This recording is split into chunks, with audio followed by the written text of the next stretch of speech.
Hello. Yes, we are still moving on. In the previous video, we took a look at how to break the problems down from the complex problem to smaller problems, and so that we can be able to solve them bit by bit and put them together at the end to come up with a solution.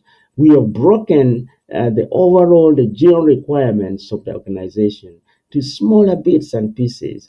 Now, in the next video, we are going to see how we can start putting these bits and pieces together. So let's see. Now, after coming up with the functions and algorithm design and implementation plans, we have to now do it. We implement it in the system, we write the code and things like that to produce our desired or expected output.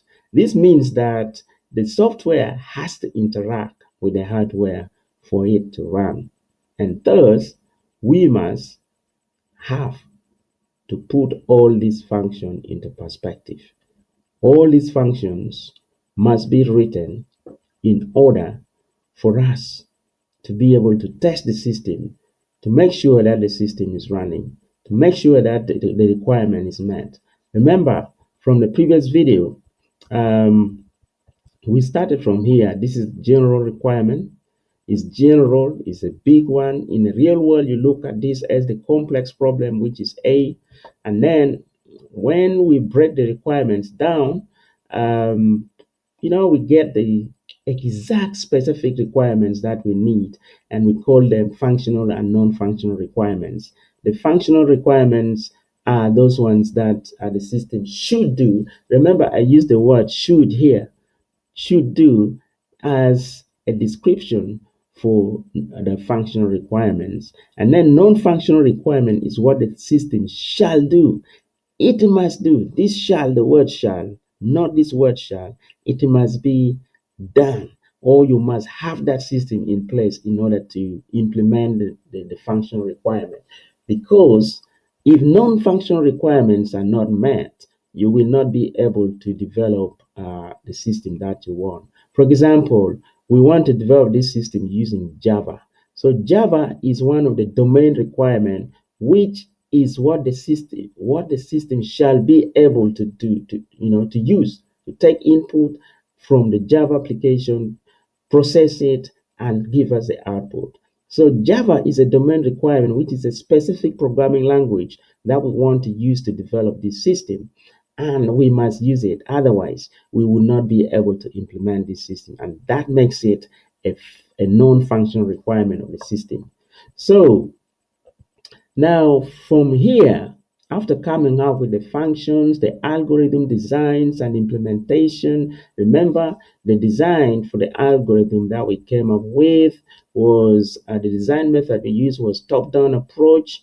We break down the massive requirement into smaller pieces to what the system should do, and the implementation techniques. Now we are going to use what is called recursive method of algorithm implementation, and that is going to be here. So we have to compile after designing our system. Remember, I'm laying down this thing so that you know the stages, the processes that you have to go through in order to come up with the complete system. So just imagine that the organization has given you the general requirement. Now you have broken down the requirement. You have specified the requirement exactly what you need to do, the kind of function you need, everything. Now you know it. So now you put everything into perspective by implementing them into the system. Now, after writing the program to implement those functions, you have to compile those programs for it to run, for you to verify that the system actually works.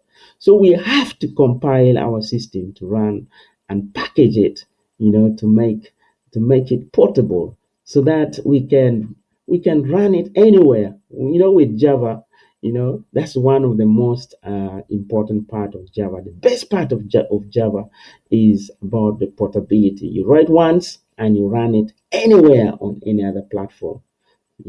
So we have these functions. We have to now compile them. But what does it mean to compile? What does it mean to compile? Oh, well, what is a compilation? So, my friend, now I've shown you how to develop the system. You have developed the system, but I need to see you. I need to show you some bits and pieces concerning the logistics. This is the logistics we are now looking at. The logistics of Java. In order to get your program running. Imagine. Let me now. Go back again and show you. We started from the general problem.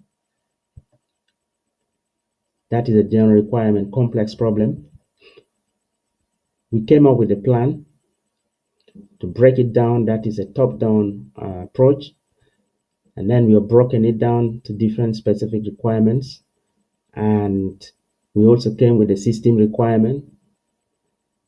And then we wrote our functions there to solve those problems. Remember, we are coding those functions in Java. Now, we have implemented our system. Now we have to put in perspective. We have to test to make sure the system runs.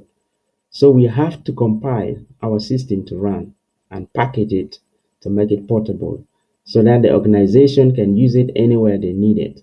And that's the power of Java. So my friend, what does compiling mean? I need to take you through this so that by the time you get to my course about Java, you know exactly what to do. Even if you don't get there, I think this part of the example will be enough for you to become a good software engineer if you follow it critically. So I'll see you in the next video where we are going to look at the things about compiling, the compilation or compiler. We are going to have a look at that to make our program run. Thank you for viewing.